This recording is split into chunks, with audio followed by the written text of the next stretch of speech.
Hey, welcome, controversy crew. Hey, hit the subscribe button, and at the end of this,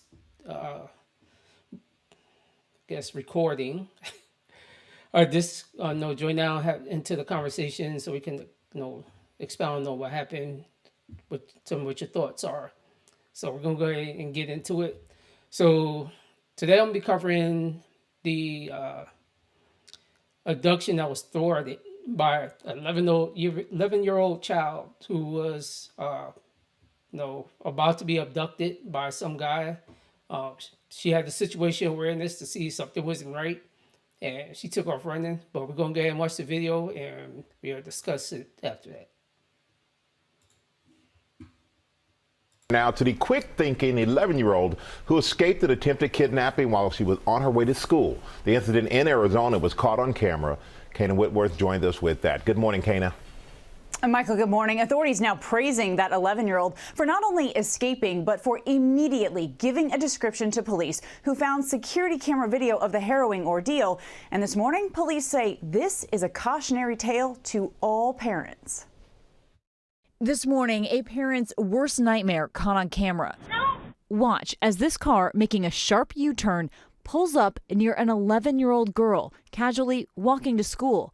Seconds later, the driver darting out of the car, attempting to grab the fifth grader as she sprints away screaming for help.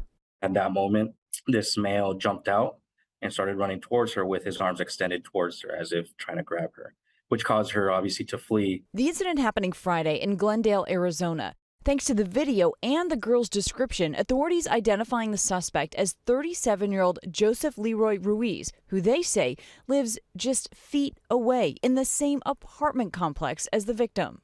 Ruiz has a history of violence, including attempted first-degree murder and aggravated assault for stabbing his own mother back in 2013. Now, he's under arrest and facing charges for attempted kidnapping and custodial interference. According to court documents, the girl first spotted Ruiz outside her home, giving her an odd look. She then ran towards the school, where police say Ruiz parked his car, got out, and lunged at her. We just want to praise her and congratulate her for doing such a good job in protecting her own life. She was aware of everything that was going on around her and observed that the male was, actively trying to grab her. Ruiz is held on $250,000 bond. Authorities say this is a good reminder to parents to let your kids know it's okay to run away and scream if they feel uncomfortable, to use code words, and generally be aware of surroundings even before your child leaves the home. Remember, predators can live online as well. George. They sure can. Okay, Kana, thanks very much. Hi, everyone.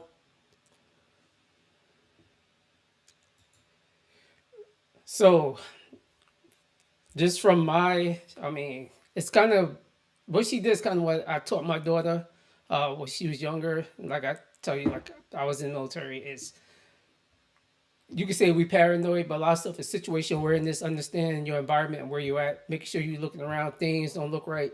So first thing I guarantee she knows was the car doing the U-turn and parking in her path, along her route of travel where she was going. So she probably already had her, her antennas up and was kind of gauging the situation. One thing she did smart, she ran automatic. As soon as that door opened, she was out of there. That was a smart thing. Like I say, that's something I always told my daughter. She's older now, she's 24, but even now I tell her, even when you work in buildings, understand your environment. Look who's there, see what people's doing.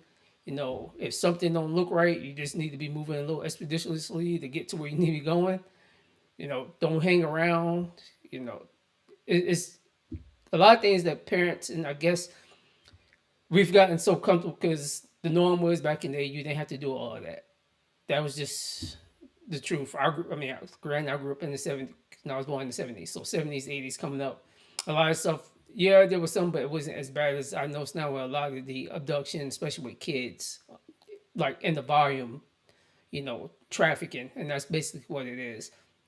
So like I said, sit your kids down, let them know, hey, don't be on your phone. Don't be sitting there looking down, because I see a lot of kids, even where I live at, walk heads down.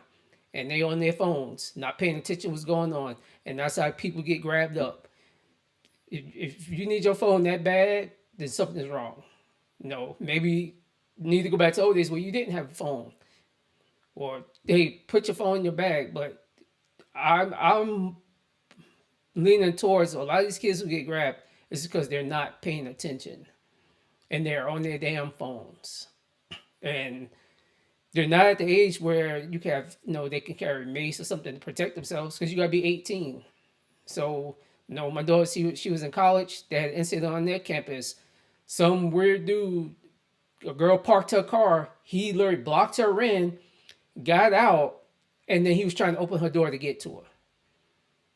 The same dude attacked some female girl.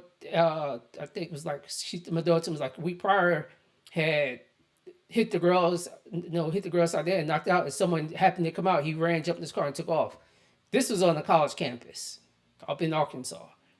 So, when my daughter enrolled, the first thing I got her was a thing of mace, and you wouldn't even, it looks like a little glitter thing. You would look like a little decorative key charm, but it was actually mace. And that's why I still carried on it. I was like, hey, when you leave to go to your car, your keys should be out before you leave wherever you're going. They should already be in your hand. Your mace should be, in the ready. So you should be holding. So the only thing you gotta do is push the button, and once you get close enough to your car, unlock it. If you see anything on your windshield and things like, leave it on there till you got, you get to where you need to go. So there's a lot of things, we need to teach our kids, from, kids up until adulthood, because a lot of us may experience more or know things more than they do. And they're in the everything's, old hunky-dory mindset. So like I said, teach your kids, pay attention to the environment, what they got going on, especially if they're not walking with a bunch of other kids. Like I said, I see kids walking by themselves all the time. And I'm like, and these little kids, I'm like, where's your damn parents? But then they're working. So, maybe like that young girl, little girl, do she have friends that go to school that walk the same route? That's something that could be, could have been worked out with other parents where they walk together to prevent something like that. There's a bunch of them, ain't nobody gonna mess with them. But if they're by themselves, they're a target. So let me know what you think about this, situation with this little girl, and I will see you tomorrow.